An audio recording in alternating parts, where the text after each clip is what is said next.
This is the Fun Stuff Girl. She does everything fun. Hi guys, today we're making mini cheese toasties, and here's the ingredients you need. Bread, cheese, and butter. The first step is to get your butter and spread it on the bread.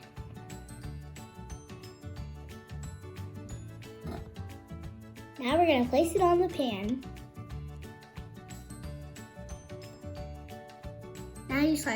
Now you put the slices of cheese on the bread to melt.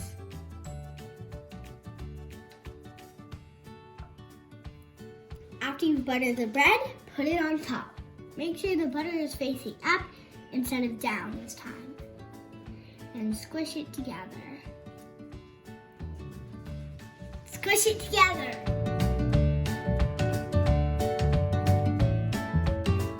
Make sure to flip it over after it got brown.